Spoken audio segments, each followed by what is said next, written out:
So I've been getting a lot of information, questions that have been entering my mind that I'm now going to answer. The reason why I love these subjects so much, and that you could say I have dedicated the betterment of 12 to 13 years on them, is because I always sensed a deeper spiritual nudge to pursue the topics of how beliefs create reality and how consciousness spawns creation. The reason why I love and that I'm in love with these topics and that I go on to continually teach them is because it gives us back control of our lives. Because I do believe that all of us want a greater sense of certainty in our lives. Am I wrong? Many of us would do anything to get out of a situation and to really get out, but not merely survive in the next experience that we find ourselves in, but to really thrive and to manifest new realities. I'm going to keep teaching these subjects. I'm going to keep teaching the prayer technique, the quantum prayer. And that's what prayer really is. Prayer is an energetic event. It's the energy that leaves our body based on the vibrations that we continually plug into. That's why it's so important to watch videos that you resonate with, to listen to certain music that you resonate in harmony with that raises your frequency. You see, as Bob Proctor has stated many times, there is a place. So you want to achieve a certain goal, right?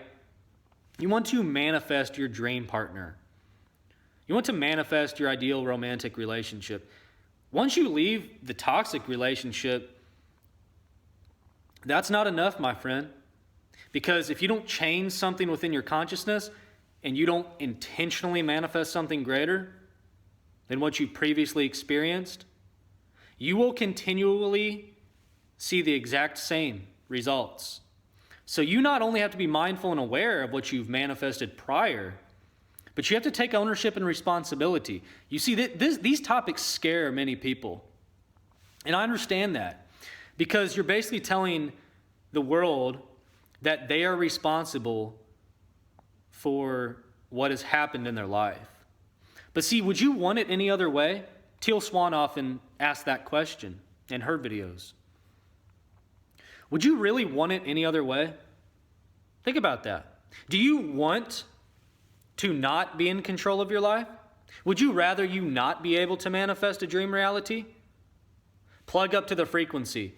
Hold it with your will, and you will begin seeing the process unfold in the 3D reality.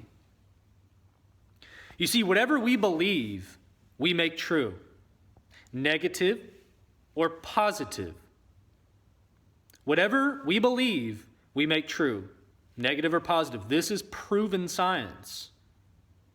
So if you're buying into the positive belief, you will see a harvest of a similar nature. But if you're buying into a belief that isn't serving you, it will continually perpetuate you casting down to hell. And you will have created a system of hell on earth for yourself. Would you rather it be any other way? Albert Einstein was actually quoted saying that the most important decision, look this one up if you don't believe it, the most important decision that we will ever make in our entire lifespan and lifetime is the decision of whether we live in a friendly or hostile universe. The decision to decide, the choice to believe in a friendly universe or a hostile universe, whatever we believe, we make true, negative or positive. Would you want it any other way? You see, a lot of these truths scare many people. I'm going to keep on saying it because the mass mind has been brainwashed and conditioned for lack, limitation, scarcity, fear.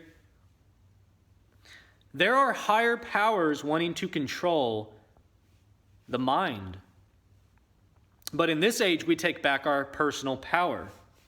In the age of Aquarius, in this new age, We are waking up to our true potential. We are spiritual beings having a physical experience. But more importantly, we can manifest whatever we desire to create. How do we do that? Well, there's only two ways to change a belief that we currently know of. It's in that psychology book I have upstairs. I took psychology about 4 times, probably 3 or 4 times while I was in college. And I failed it the first couple times. I wasn't really serious about it at the time. But from the repetition, the last time I took it, I actually got straight A. So what I learned is that there's only 2 ways, and it's in that book, and quantum physics also tells us this as well, is that the only 2 ways, known methods currently, to change a belief that isn't serving us is to replace it with an alternative positive belief. And we do that through 2 different methods. The first one is constant spaced repetition. You have to repeat it. Repetition is the mother of learning. And then number 2 is a great emotional impact. So you could say that you could experience such an emotional impact, or you could say an emotional high, which is just a very high vibrational frequency that you were placing yourself on in those moments. We could sit here and rely on those high vibrational emotional experiences. We could wait, or we could intentionally place ourselves in those environments. How do we do that? We do that through watching these videos. If these videos raise your vibration, keep on tuning back into them. I appreciate you. Go ahead and leave your thoughts and comments below, by the way. I want to know what you thought about this video and what you think about the face-to-face videos. I might start live streaming. So let me know if you would enjoy videos like that. And I'm actually about to end off this video. But the whole premise behind all of this is that, would you want it any other way? We decide, negative or positive, how we want and how we view the world. That's a decision. We are not mere victim to circumstance. Do you want to be? Would you really, think about it, would you really want to live in a world where you gave all of your power away? Or do you want to rise up and intentionally manifest? You can. If you believe that this material will not work for you, it won't. Similarly, and conversely, on the polar opposite side of that, if you do believe that this material works, which it does, then you will find yourself able to manifest what it is that you want. You see, the real power lies in expanding our level of awareness to where we are now able and willing to purposely create our lives for the better. And we drop the victim mindset. Even though it did happen, what's the alternative? To stay there? Think about it. Would you really want to stay there? No, I don't believe many of us do. So keep tuning into these videos. Keep expanding your awareness if this material is new to you. And we will see you in the next video. Thanks for watching. And always know that whatever you believe, you make true. I believe it was Henry Ford that said, whether you think you can or you think you can't, you're right.